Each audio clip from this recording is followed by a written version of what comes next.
Good evening, and welcome back to the Midday Show. I'm your host, Jay Letterman. Today, we're going to talk about a very important issue that, until recently, has gone relatively unnoticed in today's society.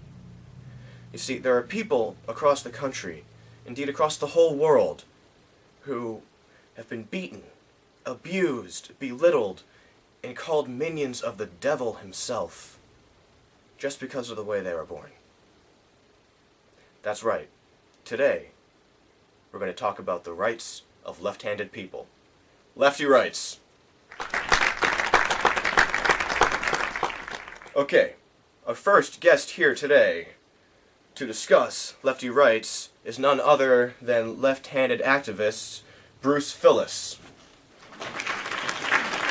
Thank you very much. Now, Bruce, why don't you tell the world a bit about yourself? Well, I'm Bruce Phillis. I was born in Santa Monica back in '76, and I've been an activist working for left-handed rights for many years now. And is it true that you actually are left-handed? Yes, I am, or at least I was before the accident. Oh my golly. I'm so sorry. Yeah, it's fine. It was a long time ago. That event was actually what got me into activism in the first place, you know. I realized that I lost my hand because I was trying to use a tool that was meant for righties. Well, what tool were you using? Scissors, Jay. Scissors? Scissors. Scissors.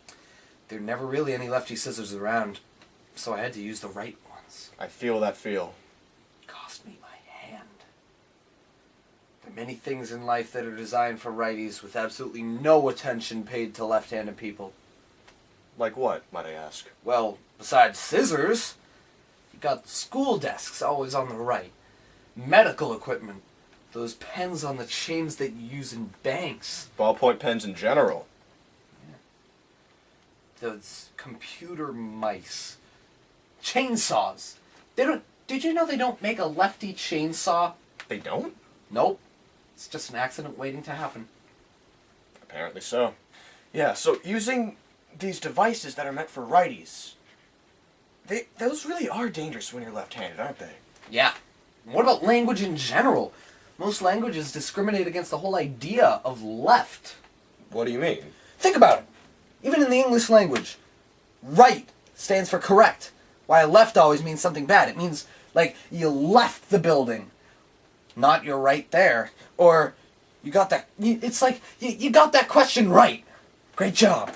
Or, poor little Jimmy was left behind. I never thought about it that way. Don't even get me started on how hard it is to write in any Latin-based language when you're left-handed. Your hand moves across the paper and smudges everything that you just wrote. So by the time they're done with an essay, their work is all smudged and the back of their hand looks like the freaking Tin Man! All true. We live in a world designed by righties for righties. While it's mostly just an annoyance, sometimes it's just dangerous. I got proof. The struggle is real. Now, it says here, is it true that you've just released a new book about the plight of lefties everywhere? Yes, I did. It just came out this last January, and I've affectionately named it Leftyist Theory. Leftyist theory. Now tell me, Bruce, what exactly is leftyist theory? Well, it's the theory that left-handed people are only discriminated against because there's so few of us in the world. I mean, in the whole world population, only 10% of the people are lefties. And of that 10%, many have been beaten and peer-pressured into suppressing that lefty side of them. Like those nuns in Catholic school, right? Yeah, with the ones that, yeah, with the rulers. And my book goes on to explain how left-handed people need better representation in places like Congress and manufacturing companies to pass laws and make products that benefit left-handed people. We can only be better represented if we're a higher portion of the country's population. And how do you propose to grow the left-handed population? Well, you'll have to read my book if you want to know the details. That's product placement. But my proposal generally revolves around taxes. Tax breaks, to be specific. If the government provides tax breaks for lefties, spouses of lefties, parents of lefties, it would make being left-handed into a very valuable trait. Left-handed people would have more money. They'd find partners more easily. Parents would be inclined to keep and raise left-handed children. After a while, it'd just cause our population to rise. More lefties means more representation in politics and business. More representation means more products and laws designed for us. Very, very interesting. And I'm glad that you brought up the idea of politics, because our next speaker is a congressman who happens to be a lefty and happens to have read your book.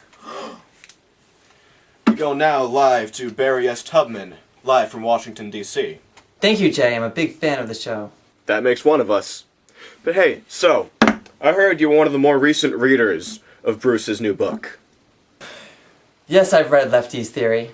What can you tell me about this book from your perspective as a politician? Do you believe that his views on Congress are accurate? Absolutely. And it's not that we don't have enough representation to get any legislature passed. It's that we don't have enough lefties here in Congress to care about our oppression. And what if Congress did get flush with lefties, like he proposed? I mean, what effect would that have on America in general?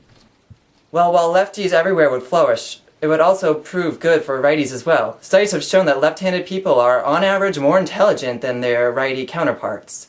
And while right-handed people primarily use only one side of their brain, lefties use more of both sides. In short, we use our brains more efficiently.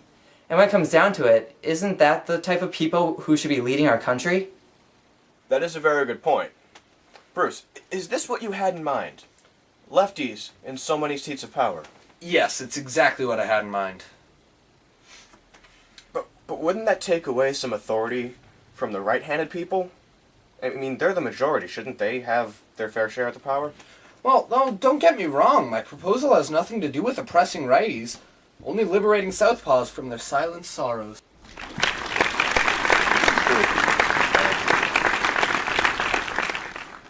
And now we have to cut to commercial. But just wait. When we come back, we'll be discussing one of the key questions that has been clouding our heads since the end of the Cold War. Should people who are old enough to actually remember the Civil War still be in office?